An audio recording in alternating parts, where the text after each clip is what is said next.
Good day, everyone, and to our viewers, welcome to another episode of the Linguistic Direct, wherein we discuss about the intricacies of anything related to language and communication. My name is MJ, Hello, good day. I am Laorni. This is Riza.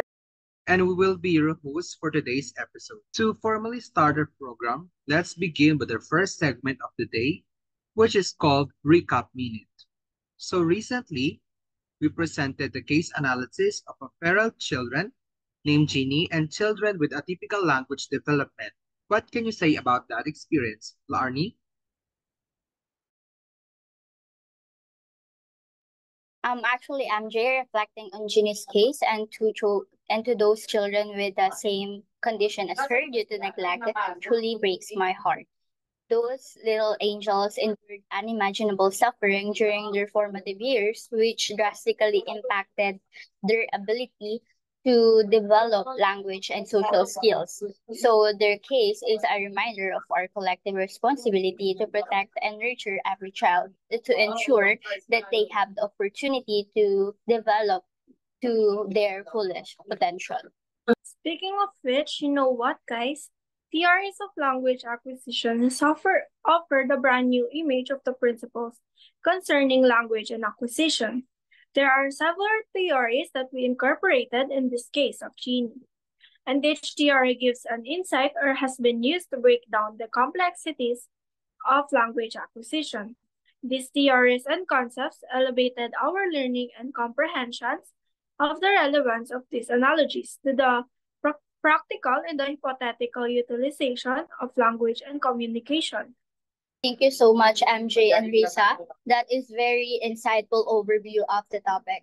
But now let's move on. Let's move forward to our next segment, which is defend your stand.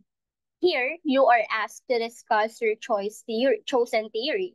Now, among all of those theories that we have mentioned or discussed throughout our whole semester studying theories of language and language acquisition, what are the theories or concepts that left a mark on your linguistic journey, especially as a language major? Lisa? Well, as for me, I have always found the innatist theory of language acquisition to be fascinating, mainly because it provides an intriguing explanation for how language is acquired by people. According to this hypothesis, which was put forth by Noam Chomsky, our capacity to learn language is derived from natural biological process. According to Chomsky, every person is born with a universal grammar, a kind of mental template that makes learning and language easier. Due to this innate ability, children can understand complicated linguistic systems with ease and frequently with little help from their surroundings. It emphasized the critical period hypothesis, suggesting early development is crucial for language acquisition. That is true, Riza. I agree with you. And I would like to add to what Riza has already mentioned. Innate theory is the idea that certain knowledge or abilities are innate, meaning they are inborn and not acquired through experience. So according to Noam Chomsky, the knowledge of innateness comes primarily from sensory experience and learning. For instance, we notice that children often overgeneralize grammar rules. For example, when in a simple conversation, they might say good instead of went. So this means they understand the rule of adding ed to create past tense. It indicates that they are applying an internalized rule rather than just mimicking what they hear. Thank you so much, Larnie and Teresa. Now, for me, I actually agree with you guys.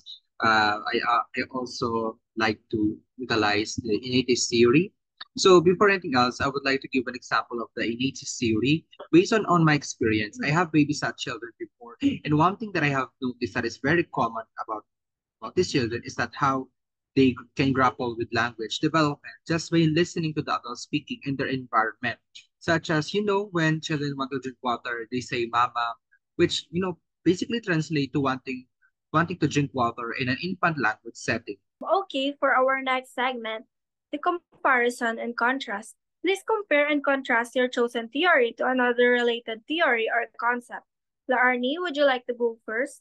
course, Risa, I want to compare and expand the innatist theory, with another critical theory in language acquisition, which is the social interactionist theory. Just like what we conversed, innatist theory emphasizes that our brains are naturally wired for language. It is the idea that certain knowledge abilities are innate. On the other hand, social interactionist theory also changed my perspective on language learning. For example, before learning about this theory, I thought kids learned language mainly by memorizing words. Vygotsky, however, showed that social interaction is important. He argued that kids learn language best through conversations and in interaction with others. They also need support from more experienced speakers who know and understand better. To compare, the innatist theory sees the environment as a trigger for our innate language abilities, whereas the social interactionist sees the environment and social interactions as essential to learning language. Thank you so much, Lard. So, the innatist perspective and social interactions theory are both fundamental principles in the world of linguistics. However, they differ when it comes to the mechanism of teaching and acquiring. For example, imagine the innatist perspective by Chomsky. A child can make a sound such as crying or bubbling because they are biologically programmed to do so. Moreover, language is arbitrary and conventional according to the Swiss linguist Ferdinand Lassault, which it highlights that it is through meaningful interaction that young learners can integrate and expand the horizons of their linguistic competence and performance, wherein they will be able to grapple with the arbitrariness and the conventional use of language. Speaking of the specific mechanism of teaching and acquiring, Vygotsky and Noam Chomsky have both contributed to the field of language development and learning. Chomsky's critical period hypothesis suggests that the brain is the primary driving force for language and acquisition, while Vygotsky and Jerome Brommer's social interactionist theory emphasize the importance of scaffolding in language development. Scaffoldings includes providing temporary support structures to help students achieve specific learning objectives, gradually decreasing assistance as they improve. This approach, similar to a makeshift framework, is removed once stable, demonstrating that language development and processing are faster and more effective with the help of knowledgeable others, such as teachers. So I see that it's very clear. Thank you, Raise and Arnie, for that wonderful explanation. I feel like I've been learning a lot from you both. So, like I said, that is very much on point. And thank you so much for your input, everyone. And now for our next segment, we called it the explaintionship. In this segment, I would like you guys to explain how the relationship between the two theories enhance or challenge your view of the relationship between language and language acquisition. I would like to go first, if you may. Both the innativist and the social interactionist opened my eyes in a way that when it comes to linguistic concern, in a way that it challenged my shallow understanding at first. I thought that language could just be taught by our parents or through exposure to the environment. I had never imagined that language is just biologically programmed to our brains. There is no better or wrong theory. Both theories offer multifaceted overview of how a child can grapple and immerse himself in language development. For example, through these theories, we can make a learning environment from our own home that will offer diverse and effective techniques focusing on both the child's natural skills and social interactions with other people. It also challenges how I see language acquisition in a way that we have to be careful about how we handle a child because early childhood development is crucial for a learner's linguistic process. So studying innatist and social interactionist theories has changed how I see language and language acquisition. Chomsky's idea that we are born with an innate ability to learn language explain why kids pick up grammar so easily. However, Vygotsky's focus on social interactions shows that our environment and the people around us are crucial for language development. So combining them, I now see language learning as a blend of natural ability and social influence. So moving on, now for our last segment, entitled Linguistic Talk. Tell, tell us how these theories or concepts and had challenged your views of language and language acquisition before taking the subject. Or tell us how these theories or concepts had helped you better understand the relationship between language and language acquisition. So I'll go first. Well, in my case, the innate theory made me appreciate the natural connection between our biology and how we develop language skills over time. Moreover, before studying the innate theory, I believe our process of learning language was mostly influenced by the environment and exposure. However, as we tackled this theory several times, it challenged my perspectives to see language acquisition as a mix of our natural abilities and the experience we go through. Thank you, Arnie. For me, I got inspired to include both theories in my knowledge by this insight. I still value the intrinsic cognitive processes that the innatist approach postulates. But I now understand that social interaction is what activates and refines these skills. This dual viewpoints has improved my knowledge of language learning in real-world circumstances. And it also helped me appreciate language as a social tool as well as a cognitive skills. In the end, this comprehensive perspective emphasizes how intricate language development is, influenced by both our innate biological tendencies and the diverse social context in which we live. Additionally, many people believe that language is a strict set of law. The truth is that language is dynamic, changing in conjunction with societal and cultural shifts. This flexibility is emphasized how crucial context is when using language.